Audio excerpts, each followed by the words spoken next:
Hello, friends. Robert Bevan here, author of the Caverns and Creatures series of comedy fantasy novels and short stories.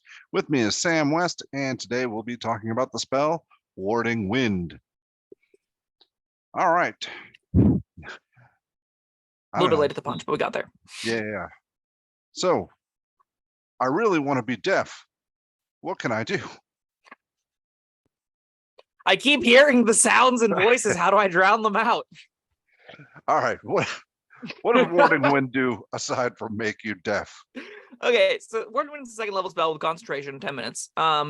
It takes an action and you put it on yourself, and it affects a 10-foot area around you. Basically, you create 20-mile-hour strong winds that buff it around and spin about all over you and create a bunch of really niche effects.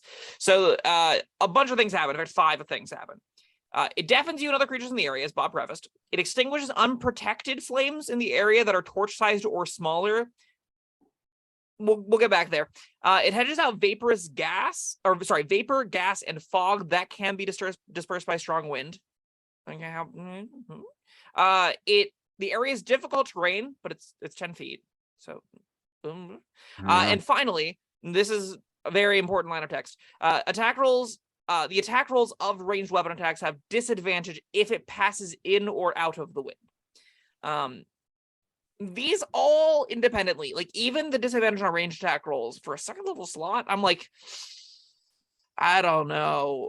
All of them stuck together, it makes this odd jumbled mess that is nichely usable in more situations than you'd think. Such as? Anytime you're against an enemy rogue. Yeah. That's trying to kill you at a distance, them missing is a big deal.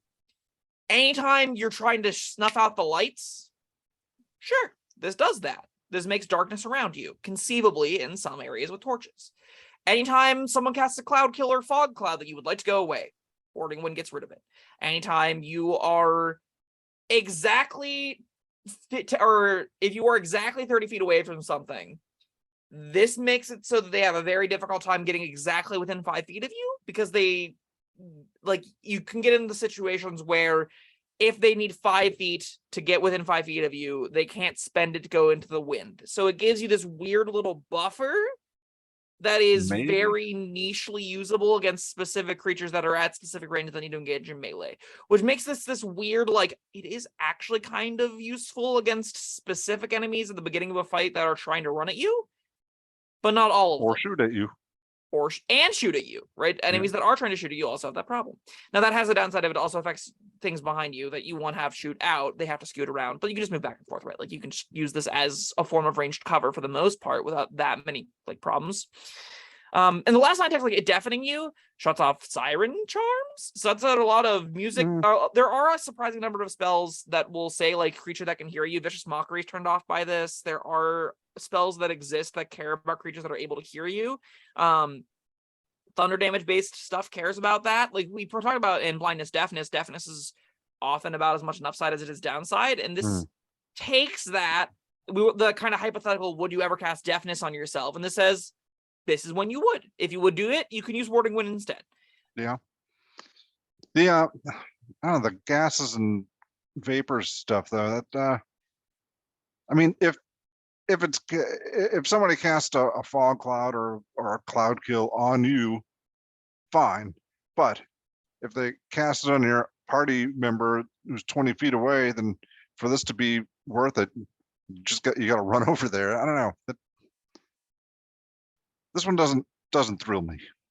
I don't think this is a very thrilling spell. I wholeheartly agree. It's weird because it does so many things, but none of them are like exciting. Most of these would happen with a cantrip, right? Like extinguishing flames is a cantrip can do that. The gust spell can do most of the dispersal of like fogs and stuff. You don't need a second level spell to do any of that. This is just all of them at once. It is the kind of situation where the difficult terrain and range attack rolls, those supplement each other. That basically saying I want things to be at a distance from me where I can just throw out ranged spell attacks and not care. Right, where I'm like at no disadvantage and I'm putting some kind of disadvantage against my enemies. Not much though. I mean, it's very persnickety. It's I mean, very all right, the menial. range attack thing, fine. I'll grant you that. But, what we were talking about before with the difficult terrain, I have I have a hard time believing that's ever going to come into play. If Because I it's would 10 feet around you, though, which means only 5 feet in any direction, correct? what? If it's the area is 10 feet around you, or is Yes. it like a 10-foot radius from you? Yes, 10-foot radius. Oh, okay. I thought it was like a total 10 feet. But all No, right, no, that's a little bit better. Yeah, if it was 10-foot radius, it would actually be pointless. Sorry, 10-foot diameter. Right, yeah. Because then it just they're within 5 feet of you. They don't care that it's Right. difficult terrain. It will. I would guess probably like 1 in 5 fights. Maybe it's slightly more than that, depending on your table. Will have a creature that runs to engage you be around exactly 30 feet away from you. And in that instance, that's where it matters. So basically this is saying if any difficult terrain would matter, it matters here. If you need a lot of difficult terrain, it doesn't care. And that again will crop up from time to time. My chief problem with it, like the number one issue that I face seeing Warding Wind is like, when am I ever actually casting this? Like, I don't think this is something I want to spend actions on in a fight. If I'm in a fight, I'm going to cast a second level spell that kills things. I'm going to cast a second level spell that stuns things. I'm going to cast a second level spell that helps my team more than this. I think I need to get against like a battalion of skeleton archers or like a real large battery of enemy ranged weapon attacks for me to say Warding Wind's a good place to start. But even then it's concentration. So I guess like you stick the paladin directly in front of you and you say, hey, hold your shield up so I don't get hit. And then you kind of can have like 3/4 cover. Maybe you're a halfling, you can take full cover behind somebody and that could be cute. And then you have like this, and paladin that's even more invincible kind of like defensive bubble thing going on. That could be neat. That's hyper specific though. So outside of that one halfling character, it sounds as convoluted as the situations I come up with to justify spells. Yeah, it is that convoluted.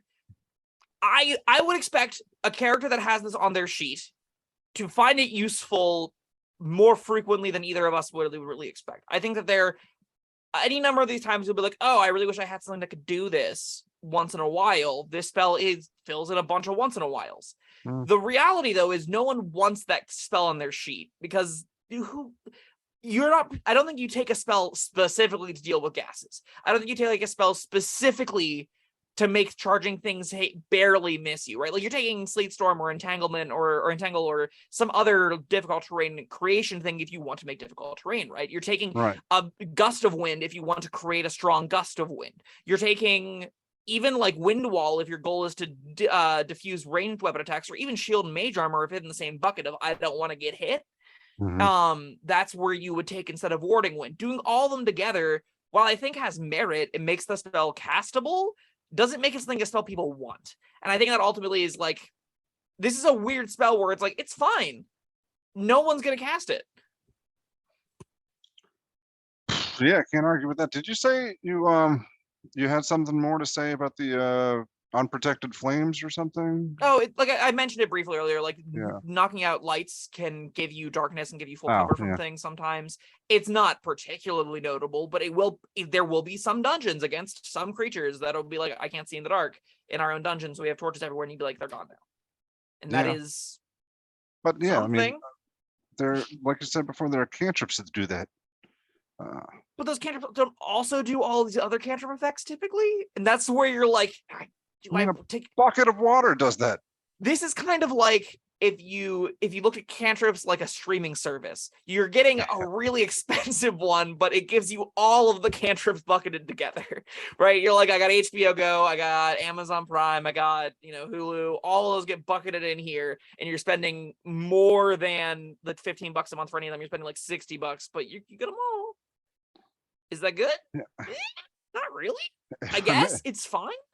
If I'm in a situation where I need to put out a fire while I'm dodging arrows and my other enemies are all exactly 30 feet away from me, then yeah. But I don't know. I will say, I think at minimum, the last two will come up in enough fights where if you're like, I really like the thematics of the spell, I want to play the Airbender, I want to play the, Fusro Da, throwing people around Gust of Wind character, you can pick up Warding Wind and find that it will reliably block some quantity of attacks if you want this to be a defensive option. I think you need to love the spell for its thematics first, and then you can find that it'll be more useful. I think like the majority of characters, they don't want this. They don't care about this. This is a series of niche things that will sometimes pop up, and that's not justifiable for most character sheets. Certainly not mine. Yeah. This is All a right. weird one. Dia, you got a rating? I actually think this is a 3. I think Warding Wind, despite all of the terrible things we've said about it, it'll lead actions. It'll protect the team. It can be used in situations where it'll make a lot of fights better for you. It will beat some spells that could otherwise outright kill. It'll be an interesting countermeasure to things like Cloud Kill, things that are just giant areas of death. At the same time, you don't necessarily want a spell that does all of those things. So while it's good in all those situations, it's not something that you're like have at the front of your mind. And I think that's going to make it a spell that no one's going to cast, but if they did, it'd be fine. Yeah. This one's a snore fest. Yeah. I'm giving it a 2. All right. Well, that's that. This was Warding Wind. Thank you, Sam, and thank you everyone for joining us. Yeah, if you got something good to say about Warding Wind or more bad stuff to say, leave it in the comments below. Otherwise, thank you for joining us. We will see you next time. Bye-bye. Thank you for watching. If you found this helpful, informative, or entertaining, I'd really appreciate it if you hit the like button below. You needn't smash it, a gentle tap will suffice. If you want to see more videos like this, subscribe to the channel. And make sure you check out the links in the description where you'll find my Caverns Creatures series of comedy fantasy novels, Sam's full review of the spell, and other fun things.